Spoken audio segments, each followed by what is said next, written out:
tornado last night. So excited that nothing happened and everybody's safe. But we're excited to be here this morning. If you're a guest or first time, if you've never been here before, we want to make sure that you feel welcome and invited. We have these little cards that are in our bulletin. They're a way for us to get you connected as quickly as possible. So if you'd fill that out and either take it to the connections booth or drop it in the offering plate, that would be awesome.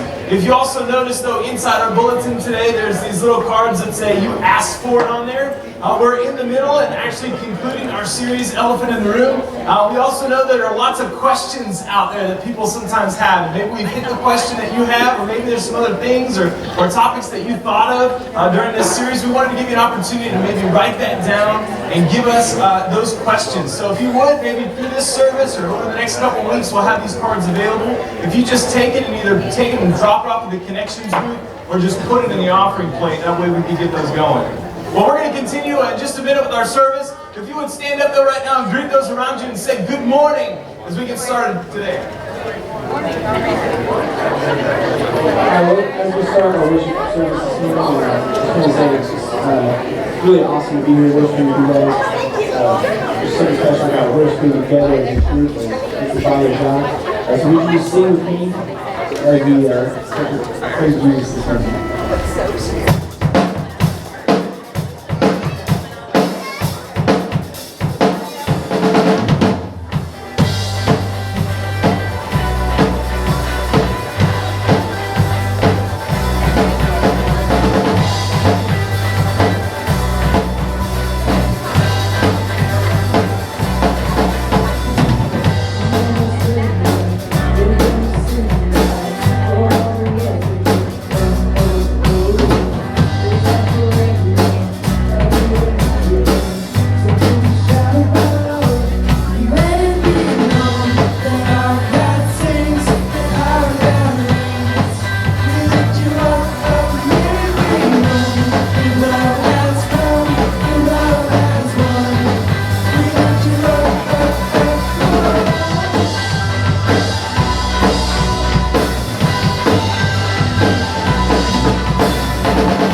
We thank you that we can come here and gather in this place and just worship you today, God.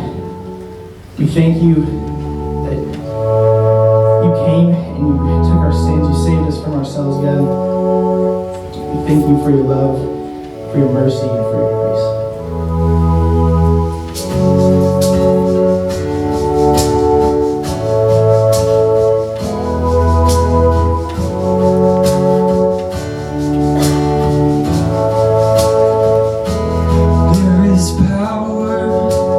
In the name of Jesus, there is power. In the name of Jesus, there is power. In the name of Jesus, to break every chain, break every chain, break every chain. There is power in the name of Jesus. There is power in the name of Jesus. There is power in the name of Jesus to break every chain, break every chain, break every chain.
Lord, we stand amazed in your presence, astounded by your mercy and love.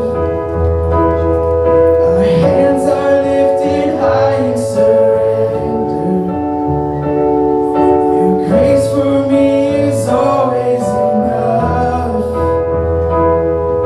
And there is no one higher than our God. There is no one greater than you. And let my life forever praise the glory of your name. There is no one higher than you. Majestic, you wonder, you reign with love forever. There's no one higher than you. Your beauty, your splendor, your glory knows no measure. There's no one higher than you. You are always with us, gracious to forgive us. By your power we've been set free. Lord, we stand amazed in your presence, astounded by your mercy and love. Our hands are lifted high in surrender. Your grace for me is always enough. There is no one higher than our God. There is no one greater than you. Let my life forever praise the glory of your name. There is no one higher than you.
Like our God, there is none more able. Christ our Savior, great and glorious.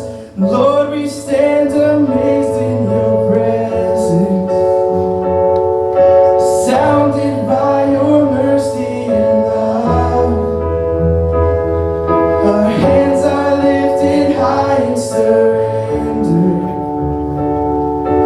Grace for me is always enough. There is no one higher than our God. There is no one greater than you. Let my life forever praise the glory of your name. There is no one higher than you. There is no one higher than you. Father God, we give you all this morning. We worship you. There is no one higher, no one more worthy of our worship. God, we love you. We give you praise this morning. Amen.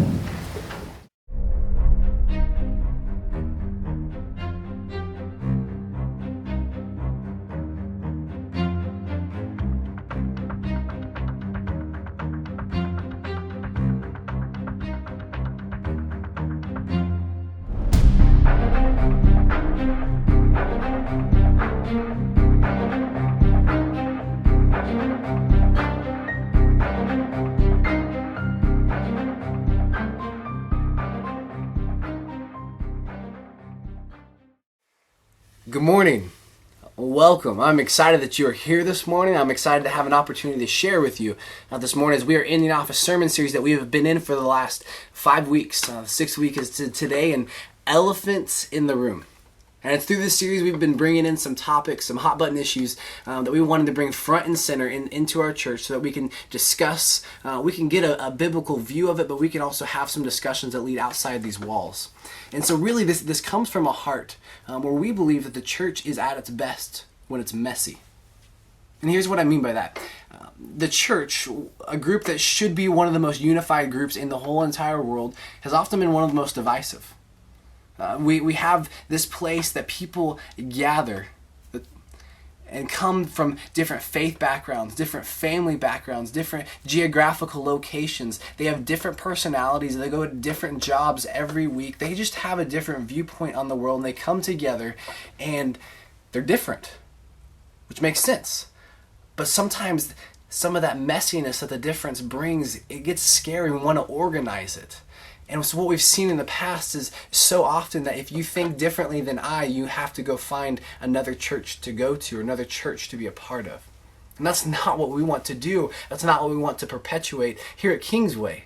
Because we believe that the messiness in the church is truly a beautiful thing. Because it's through that that God gets to accomplish His work. No other place in the world meets on a weekly basis, at least, and has that many different people coming together that then go back out into those different places. And so we've been taking on these topics, and you might be wondering why I'm on video this morning. And honestly, it's because my topic. Today we're going to talk about politics. Yeah. And whether you're a Christian or not, that's a divisive topic. And so I just figured it'd be a little safer and maybe even a little easier if I just do it from here. So hopefully you don't mind that. But obviously there's so many directions I can go, so many things we could say. And there's probably something right now you're hoping, oh, I hope he says that, or hope he doesn't go there. And I make no promises, but I can tell you this. My goal today is to simply start a discussion. As with what we've done with every week of this sermon series, I just want to start a discussion because there's not going to be any conclusions that can come to right now, today, without you discussing this and bringing it to yourself. There's so many personal answers, so many other things that need to be brought into this discussion. But I hope to start that. So as we do that this morning, go ahead and check out this next video. Oh yeah. I'm Kevin Bryant, and I approve this message. Hi. I'm Gil Fulbright. The people that run my campaign, they've made this commercial, and I'm in it. This campaign, it's not about me. It's about crafting a version of me that'll appeal to you. A version that visits random work sites with paid actors pointing at things. A version of me that doesn't find old people loathsome or pointless. Has a conventionally attractive yet curiously still family. Listening to my constituents, legislating, these are things I don't do. What I do is spend about 70% of my time raising funds for re-election. I'd do anything to stay in office. My name's Gil Fulbright, but I'll change my name to Phil Goldbright, or Bill Fulbright, or fill up my mouth with farts. These are the things that are important to me. And these are the fine people that finance my campaign. Now, in order to do these things, I have to stay in office. And to stay in office, I have to keep these guys happy. Now, if any of these things make these guys unhappy, well, my hands are tied. So come November, the choice is clear. Do you want another spineless mouthpiece for special interest in lobbyists, or a spineless mouthpiece for special interest in lobbyists? I'm Philip a Mouth with Farts, and I approve this message. If only political ads were more like that. I'll be a lot more interested in this season that we're getting ready to head into. Well, good morning. Of course, I'm not going to do this whole thing on video. I want to be here in person to start this discussion this morning. So as we enter into the subject of politics, you probably find yourself somewhere on the spectrum. You got the side that's super engaged, the really involved. You're excited. You say politics, and there's a smile on your face.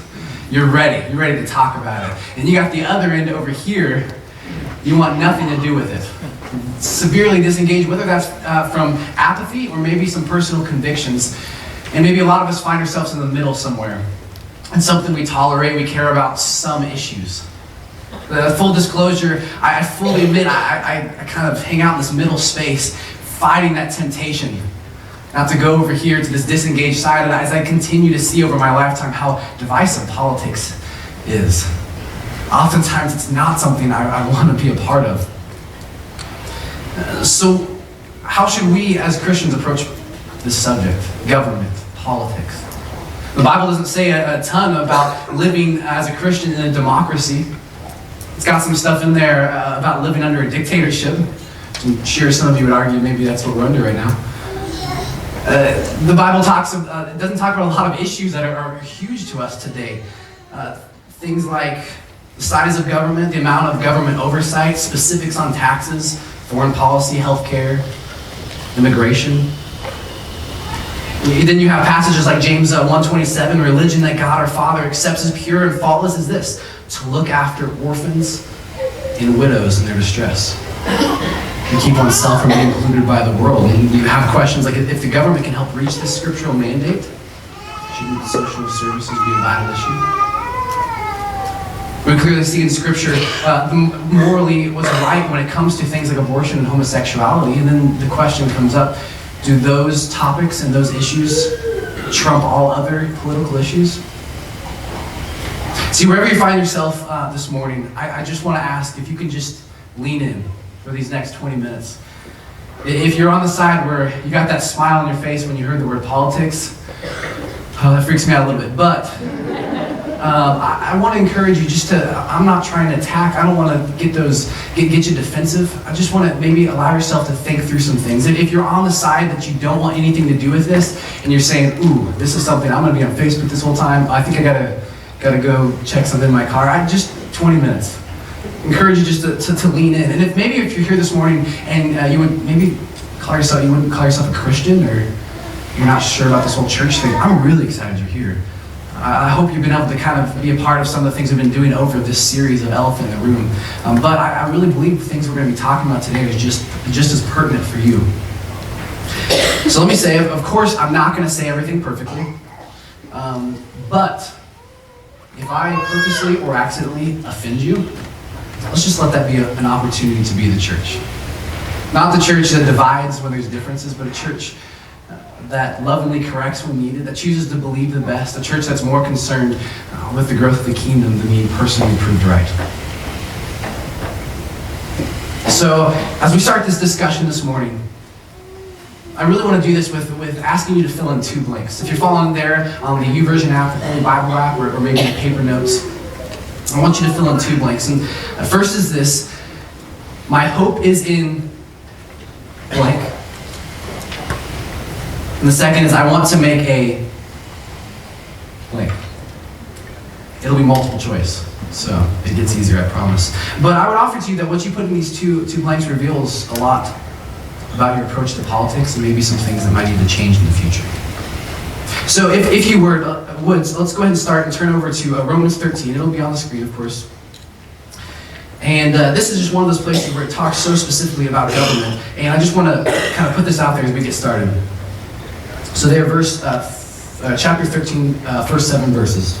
It says this: let everyone be subject to the governing authorities, for there is no authority except that which God has established.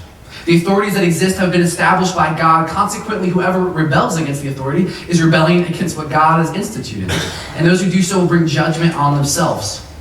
For rulers hold no terror for those who do right, but for those who do wrong. Do you want to be free from the fear of the one in authority? Then do what's right. I'm so confused here. Do you want to be free from the fear of the one in authority? Then do what is right, and you will be commended. For the one in authority is God's servant for your good. But if you do wrong, be afraid. For rulers do not bear the sword for no reason. They are God's servants, agents of wrath to bring punishment on the wrongdoer. Therefore, it is necessary to submit to the authorities, not only because of possible punishment, but also as a matter of conscience. This is also why you pay taxes, for the authorities are God's servants, who give their full time to govern. Give to everyone what you owe them. If you owe taxes, pay taxes. If revenue, then revenue. If respect, then respect. If honor, then honor. While so much could be said about that, I read that simply to establish two things. First of all, the institution of government was created by God, and it's here to keep order. Sometimes it's easy to forget that government is an institution that God created. All right, let's get to that first blank. My hope is in... Now the options you have here are God or government. My hope is in God or government. Don't write anything down yet. Don't put something in there, because like with any assessment, there's always the answer you want it to be, and there's always what reality backs up. Sometimes it's true. Sometimes they match up. Sometimes they're completely different. But what you put in that blank reveals a lot about your approach to politics, what you believe about God. It reveals your expectations. It reveals what you think both those things are capable of. It reveals the boundaries of the kingdom that you serve in. It reveals your enemy. It determines how you act. It might even determine how loud you yell. My hope is in... Where's your allegiance? Because when it comes to politics, why is it that we can oftentimes get so passionate about certain issues, parties, elections, and we don't share the same emotions for our neighbor next door that doesn't know Jesus and we've been there for 3 or 4 years? Where's your allegiance? Our faith must inform our approach to politics. It's not the other way around. And when we get these two things mixed up, we're in danger of idolatry. Now don't get me wrong, I'm not saying you shouldn't stick your chest out in pride, have those goosebumps come up when you hear those words come on the radio.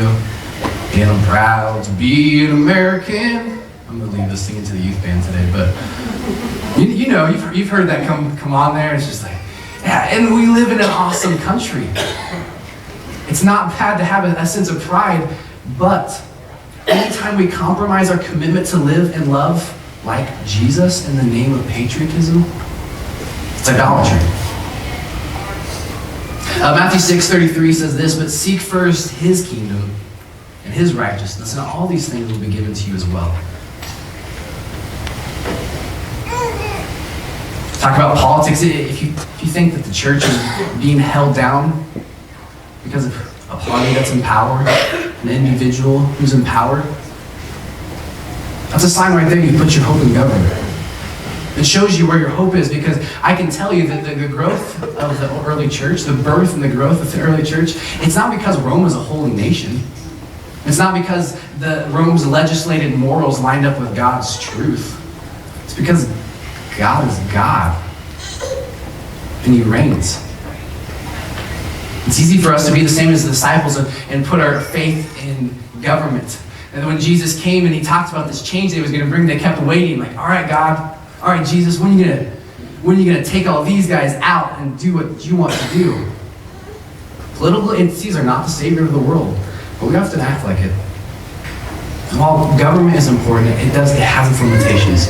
You see, when we place our hope in God, we're reminded of who our enemy is. Ephesians 6:12, our struggle is not against flesh and blood, but against the rulers, against the authorities, against the powers of this dark world, and against spiritual forces of evil in the heavenly realms.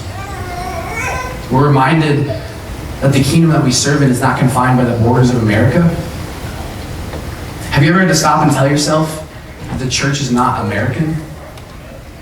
The church isn't American-made? That we live in a day and age where the church in America is actually growing slower than anywhere else in the world? Africa and China, it's booming right now. But oftentimes with this out of balance hope that we can sometimes come to, we think that we can get this idea that these scriptures and these songs that we sing, they were written and they're for like Israel and America. But we serve in a kingdom that's not of this world. But our brothers and sisters are all around this world. You see, when we place our hope in God and not the government, that's when we get the perspective that even though we have this admonition to submit to the ruling authorities, we can have a proper perspective to say, as the disciples did in Acts 5:29, we must obey God rather than human authority. My hope is in what? I think there's an awesome gut check over in 1 Timothy 2. You can be on the screen. You can turn over there or click. Swipe over there, I guess. 1 Timothy 2, just 1 through 3. I urge then, first of all, that petitions, prayers, intercession, and thanksgiving be made for all people, for kings and all those in authority, that we may live peaceful and quiet lives in all godliness and holiness. This is good and pleases God our Savior. So many good things show us kind of where our hope is, but I think this is a gut check that we see right there, as it includes those in authority to be praying for. There's a question that comes up: are you praying? Not just in general. I know I'm not trying to go into a whole sermon on prayer here, but just, are you praying? Specifically, are you praying for government leaders? Because I would offer that if we're complaining about the things in this country, about if we get really tied up in kind of some of the politicalness of America, and we're not praying, then we placed our hope in government, and we are well aware that that fails. So as you continue just to kind of determine just what goes in that blank, I just ask this question. Obviously, we know what's better. I really want to put my hope in God. I just know my actions don't always back that up. But I would ask you this question: what would change in your approach to politics? What would change in your approach to politics if you decided to firmly state in word and action that my hope is in God? Second blank. I want to make a... Now, before I give you those choices, let me kind of give you the thought here. Talking about influence. Influence is something we talked about quite a bit here at Kingsway. It's one of our big 4: follow, engage, serve, and influence. Something we've had a whole sermon series on, just that one subject, but just simply to affect people in an important way. Maybe you say it like this: it's not something you try to have, it's something you choose to use. We have influence, it's just this idea to try to use it. We can see this really at work in parenting. We've all seen it. You know, your kid walks in, you're like, where did you learn that from? Oh, that was me. I've had that happen just several different times. I think of recent, Jude, such a mirror. I found out that I lean back in my chair a lot during dinner time because he's starting to do that. I've also figured out I say yeah a lot. It's like, yeah. We're always influencing. It's just, and as Christians, we have this calling to be influencers, to choose to use our influence that we have. And so the implication that brings into the political realm is, first of all, we have an amazing opportunity to steward as Americans. As American citizens, there's a political system that we get to be involved with. Some people might question the extent of how much we actually get to be involved, but we do. We have an opportunity. And I would say we can logically reach a place where we must use that.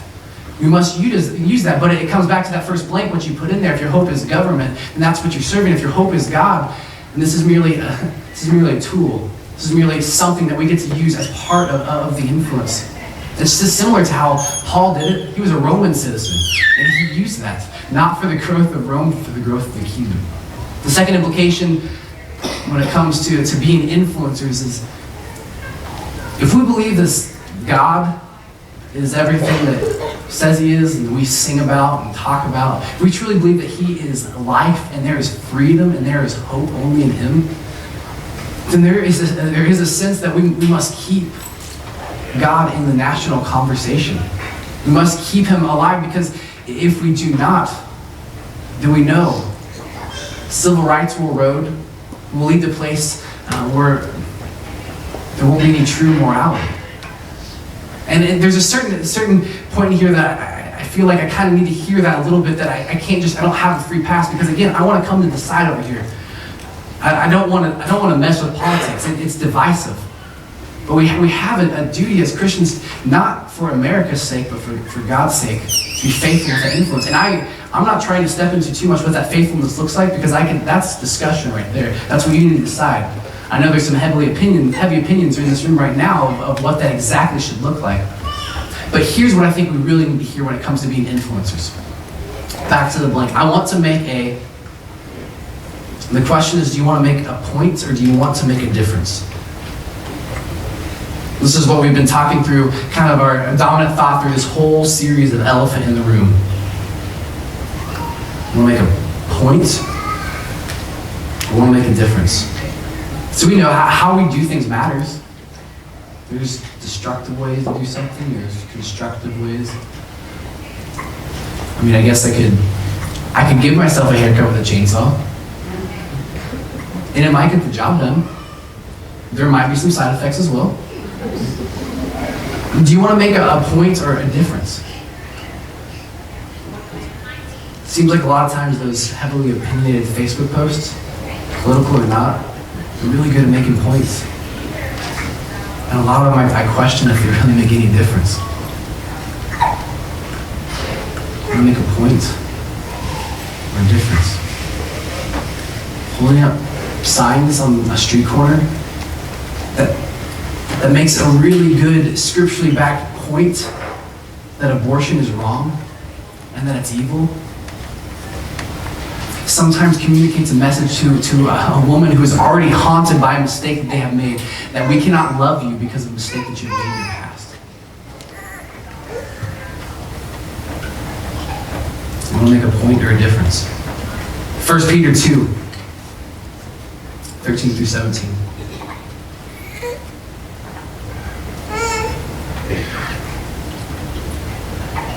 It says this: submit yourselves for the Lord's sake to every human authority. Submit to authority. Whether to the emperor, as the supreme authority, or to governors, who are sent by him to punish those who do wrong, and to commend those who do right. For it is God's will that by doing good you should silence the ignorant talk of foolish people. Live as free people, but do not use your freedom as a cover-up for evil. Live as God's slaves. Show proper respect to everyone. Love the family of believers. Fear God. Honor the emperor. As Christians, we must come to a place where, as Doug talked about 2 weeks ago on the LGBT movement, we can truly love as Christ has called us to love. To be people that, in an effort to truly build the kingdom, we can be all about what God is about.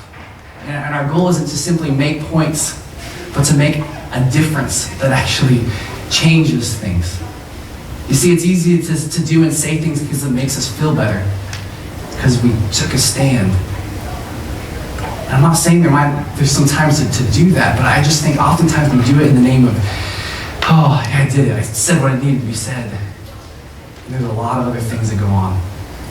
The difference isn't made. We have to be good stewards of the opportunities that we have as Americans, and I do believe there's, to an extent, we need to be faithful in keeping God in the national conversation. But above all, I pray that our actions and our words will be characterized by making a difference, not a point. My hope is in God or government. I want to make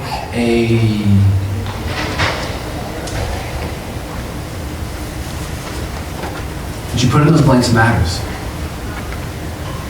Go ahead and check out this video.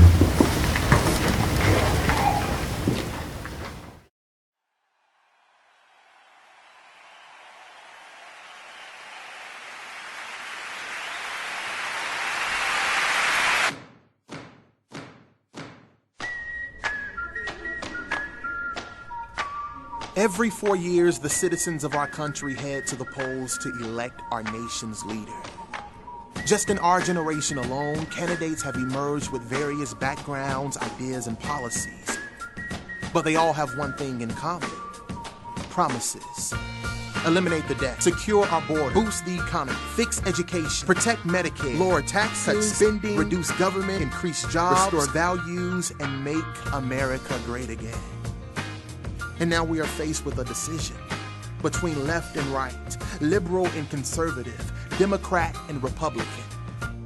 So we attend the rallies, write the checks, hear the debates, analyze the polls, listen to the spin, watch the ads, follow the campaigns, pick a candidate, go to the polls, cast our votes, and then we wait.